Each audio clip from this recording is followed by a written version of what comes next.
We're in a series entitled Winning Strategies for Weary Saints. And today we're going to look at part of the life of Elijah.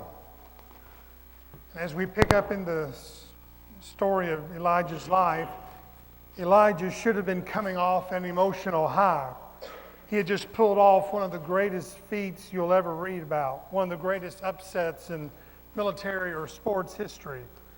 He had gone toe-to-toe and face-to-face with 450 false prophets of a pagan god called Baal, stared them down, a mighty spiritual showdown, showed who the real God was. God rains down fire from heaven and all 450 are wiped out. Before that had happened, he had asked God to shut up the heavens and to cause a drought throughout the entire nation. God did it, and there was no rain day after day and night after night. Things finally got so desperate that the evil king goes to Elijah and says, "We need water. Would you please go to God and ask for rain?" And Elijah prays to God, and God opens up the heavens, and it begins to rain again. And even before all this, a widow had a son who died, and Elijah did the unthinkable. Elijah goes to her house, lays his hand on that son, and raises him from the dead. So he had just come off of three of the greatest success stories in the entire Old Testament. And yet when we come to our passage this morning, we find Elijah drowning in the depths of depression. How in the world did that happen? Well, the major reason, although not the only reason he was depressed, he had a very angry woman after him. And if you've ever been there, that's very depressing. There was a wicked king at that time who ruled over Israel, and his name was Ahab. And Ahab had an infamous wife whose name was Jezebel. Now, if you cut Jezebel, she bled mean. Think about it. Nobody names a girl today Jezebel, and there's no reason for it. I mean, there's a reason for it. People don't even name their female dog Jezebel.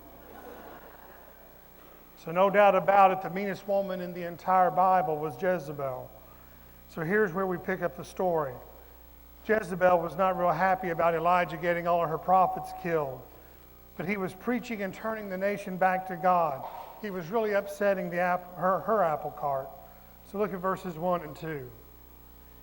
Ahab told Jezebel all that Elijah had done and how he had killed all the prophets with the sword. Then Jezebel sent a messenger to Elijah saying, "So may the gods do to me and more also, if I do not make your life as the life of one of them by this time tomorrow." So Jezebel puts out a contract on Elijah's life. Boy, you're dead. I mean, if I found out the mafia had a contract out on me, I might be depressed too. So I'm going to talk to you today about despair, repair. Despair, repair. I want to talk to you about how God can enable you to get through the valley of depression. Now, you may be sitting here this morning thinking I've come the wrong Sunday, because for me, life is good. Got a good job, good health, family's great, feel great. I'm a positive thinking guy, attitude's wonderful. Well, take my word for it. Give yourself enough lifetime and you'll get depressed. Or maybe you know someone who's depressed and they need what we're going to learn today. Let me show you 3 ways to handle depression, how to enact despair, repair. So here's number 1, and by the way, each step gets a little tougher, but God is here to help us with each one. So first of all, I must admit the problem. I must admit the problem. If you're depressed and you're not willing to admit that you're depressed, then you're going to stay depressed, and there's nothing anybody can do for you. For some reason, when we get depressed, we don't want to admit it. We don't want anybody to know that we're down. So if you're here today saying, "You're right, Rick, I'm really down," then let me give you some encouraging news. You're not unusual.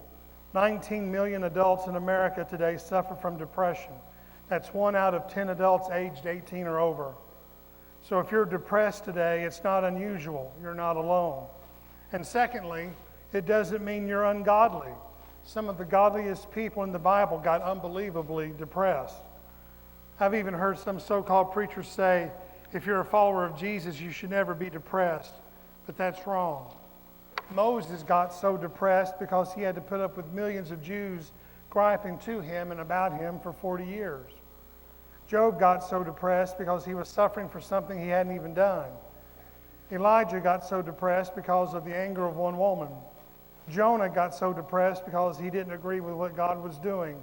And all of these great men of God in the Bible went to God and said, God, would you please take my life? I don't want to live anymore. Now, there are different stages of depression. You may find yourself in one of these stages today. Each stage gets deeper and more difficult. The first stage is what we call dejection. This is a temporary emotional valley. We all get dejected at times, down in the dumps. The good news is that it doesn't last very long, an hour or two or a day or two, but you kind of snap out of it. So the first stage is dejection. Second stage is discouragement. This is when you start thinking that things are hopeless. The hole is too deep. You can't get out of it. You've dug yourself in too deep. The wall is too thick. You can't get through it. The good news about this stage is that it too will soon pass. It's the next two stages that are very dangerous. The third stage is despondency. This is when it's so bad you can't eat, you can't sleep, you don't want to be around people, nothing brings any enjoyment. Life feels like one big carousel and you can't jump off. But then there's the last stage, despair. That's when you start thinking about suicide. That's when you start thinking in thoughts like, why do I even bother to go on living? Nobody cares whether I live or die. Nobody would miss me if I left this world, so what's the point? What's the use? Now, if you find yourself in any of those stages, but especially the last two of despondency and despair, please, sometime today, go talk to somebody about it. Talk to your parents, your spouse, your doctor, one of your pastors, a trusted Christian friend. Today, you go and tell somebody what's going on. You might not even be able to explain why you're depressed, but that doesn't matter. Go and tell someone, please. At least admit the problem. That's the first step to overcoming depression. So the first step is to admit the problem. Step number 2 is I must analyze the problem. I must analyze the problem. Why am I depressed?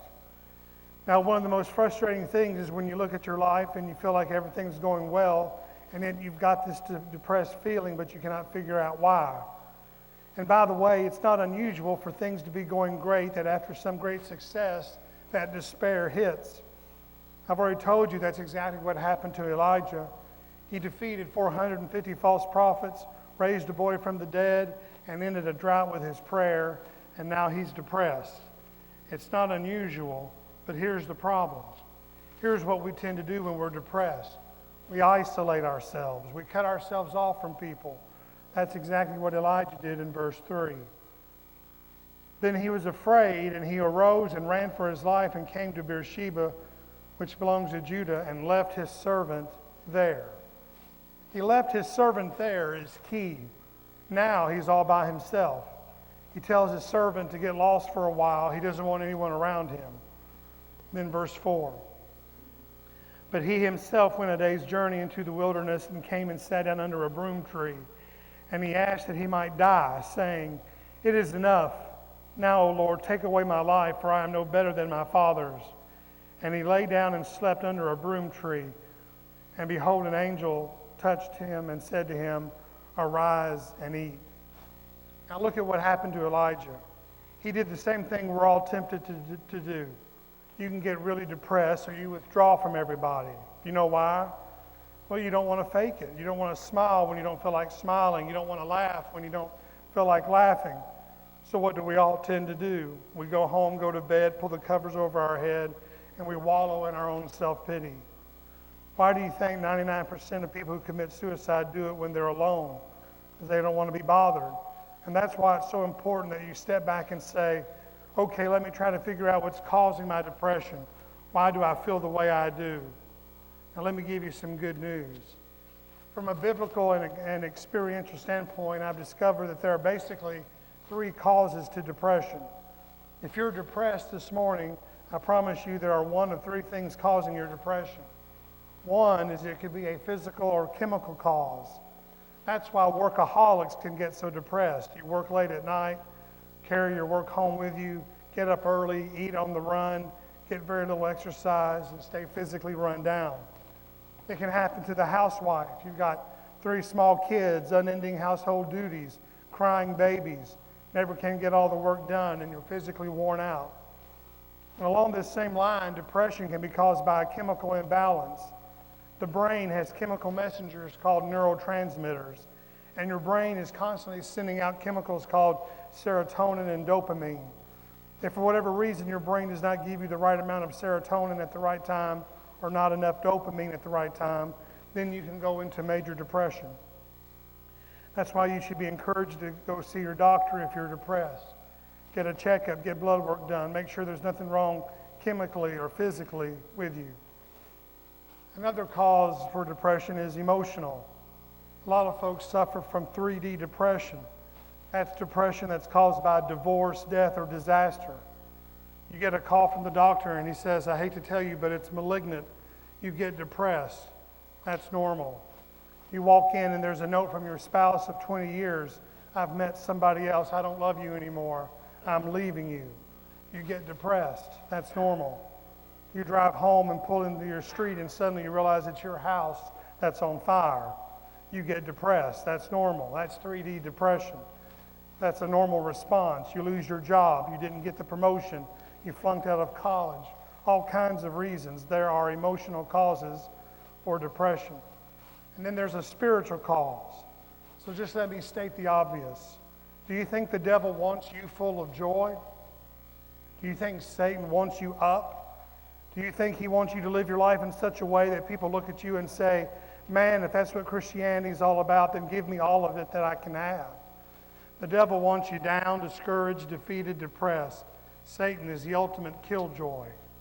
So I would encourage you today, if you're dealing with any stage of depression, but especially the deeper stages, make sure that you've done everything you did to get to the bottom of why it is you're depressed. Is it physical, chemical? Is it emotional? Or is it a spiritual reason? So number one, admit the problem. Then you analyze the problem. Now here's the last thing you do. I must attack the problem. I must attack the problem. Now listen, I don't find anything in the Bible that says it's wrong to get depressed. I don't find anything in the Bible where God says it's wrong to be depressed. But the Bible does make it clear that there is something wrong if you stay depressed. For Jesus himself said, I came that you might be full of joy. I came that you might have life in superabundance. It's what the Bible calls joy unspeakable and full of glory. That's what Jesus came to give you and me. Jesus wants us to have his joy. You see, here's the good news. Elijah did overcome his depression, and it doesn't get any deeper than this. Listen, when you go to God and say, will you do me a favor, God, zap me, put me out of my misery, kill me, that's about as low as you can go, right? That's about as depressed as one can get.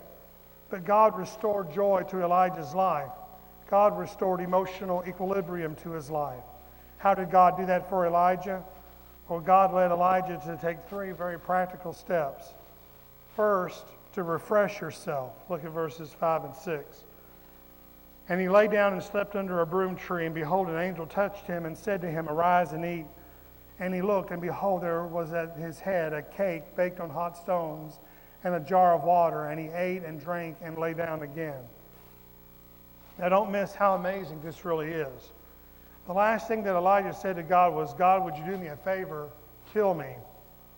So how do you think God responded to that request? And aren't you glad God doesn't always give you what you ask for? And in fact, God didn't say anything. He just put Elijah to sleep. God allowed Elijah to rest a bit, fix some angel food cake, Diet Coke, a good meal. Elijah wakes and eats. Now don't miss that. God knew exactly what he was doing. Did you know that one of the most spiritual things you can ever learn to do in life, one of the most godliest things you can ever learn to do in life is just chill, rest, relax. You're depressed, you're discouraged, you're despairing, you're defeated, you're dejected. Hey, get away from it, go to bed, take a break, chill out. Sometimes one of the greatest things you can do is to refresh yourself. And then secondly, reflect on God. Get God back in the picture. Listen, Elijah's biggest problem was that he was focused on himself. In verse 4 again, but he himself went a day's journey into the wilderness and came and sat down under a broom tree. And he asked that he might die, saying, it is enough now, O Lord. Take away my life, for I am no better than my fathers. He had completely lost sight of God. God was totally out of the picture as Elijah saw it. And by the way, Elijah was attending a party. Now, I love parties. I love hanging out with friends. I love a good party and good fellowship and food. But there's one party that you should never, ever, ever, ever attend, and that's a pity party. Don't ever go to a pity party. Don't ever throw a pity party. And can I tell you something about God? God doesn't do pity parties. If you decide you want to have a pity party, then let me save you some postage. Don't mail God an invitation to your pity party because he ain't coming. You ask, why won't God come to a pity party? Because the focus of a pity party is you. And God's not going anywhere where the focus is on somebody else. Look at verses 9 and 10. There he came to a cave and lodged in it, and behold, the word of the Lord came to him, and he said to him, "What are you doing here, Elijah?" He said, "I have been very jealous for the Lord, the God of hosts. For the people of Israel have forsaken your covenant, thrown down your altars, and killed your prophets with the sword. And I, even I only, am left, and they seek my life to take it away." Now he's in a cave, going where no one would ever find him. What Elijah was saying was what a lot of depressed people say to themselves. I'm all alone. Nobody cares about me. Nobody can help. My life is not even worth living. And God does Elijah a big favor.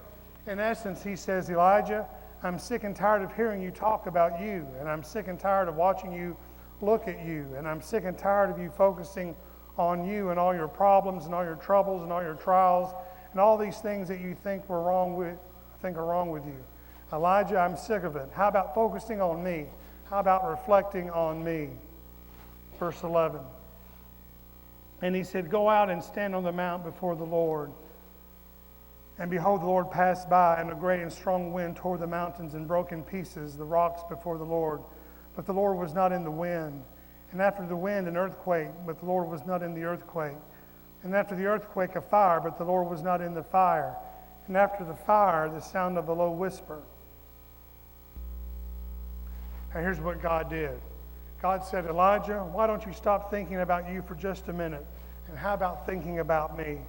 How about forgetting for a few moments about all your problems, and why don't you start thinking about all my power? And the reason God does that is this. When God has your ear, he can speak to you. And when he has your heart, he can minister to you. The psalmist, who'd been deeply depressed, said this, "I will lift up mine eyes unto the hills, from where shall my help come? My help comes from the Lord who made heaven and earth." Listen, do you know where depressed people always look? They always look down. God said to Elijah, why don't you change your down look to an up look? Because Elijah, if all you ever do is look down and around, then all you're going to see are problems and pressure and stress and depression and things you can't handle. So Elijah, why don't you start looking up? That's why if you're depressed, you do need to read your Bible. Start claiming the promises of God. Go to God and tell God what he already knows is true about you. God, I'm depressed and I need your help. And instead of focusing in on all the burdens you're carrying, why don't you focus on all the blessings that you have? Reflect on God. Bring God back into the picture. Refresh yourself. Reflect on God. And then finally and thirdly, refocus on others. Refocus on others. Listen, God is the great psychologist. Look at verse 15. And the Lord said to him, "Go, return on your way to the wilderness of Damascus, and when you arrive, you shall anoint Hazael to be king over Syria. And Jehu, the son of Nimshi, you shall anoint to be king over Israel. And Elijah, the son of Shaphat of Abel-Meholah, you shall anoint to be prophet in your place." This really is a brilliant piece of strategy. Elijah, God says, there are two kings out there, and they're trying to rule these countries, but they don't know how to do it. They need my anointing. And there's a young prophet out there named Elisha. And one of these days, he's going to take your place. But Elisha can't do what you do, and he can't do what I want him to do unless he has the anointing. Well, Elijah, guess what? You're the only one I can use to bring these people their anointing. You see, Elijah, there are people out there who need what only you can do for them. There are people out there who need you to come and serve them. There are people out there who need you to get your focus off your problems and start focusing on someone else's needs. So Elijah, if you don't mind, please stop your pity party. Get up off your seat. Get out there and do something constructive, something productive to help other people in my name and for my glory. Now you may say, well, does that really work? You better believe it. Listen, I'm not trying to make light of anyone's depression this morning, and I'm not saying that you and I don't have real problems, but I'll guarantee you this is true. I don't care how bad you think you've got it, somebody out there has it worse than you. I may have terminal cancer and may leave behind a wife and 3 kids. Well, someone else may have terminal cancer and going to leave behind a wife and 5 kids. Somebody's out there and they're worse off than you are, and they need you to at least go to them and, if nothing else, say to them, you know how you feel. They need you to come to them and say, how can I encourage you? How can I minister to you? And what God says to us is, stop wallowing in your own self-pity, which, by the way, never helps anybody. And instead, go try to help somebody else. Now, let me make a promise to you. If you want to stay depressed, if you're depressed right now and you want to stay depressed, just sit where you are. Just stay put physically, emotionally, and spiritually. Just stay and stew right where you are. Just don't do anything about it, and I promise you will be depressed for the rest of your life. But if you recognize that life is too short to live in the valley of depression and you want to get out of it, then go find somebody out there and minister to them. Go find somebody to encourage. Go find somebody to serve. And then watch what God will do, not only for them, but for you too.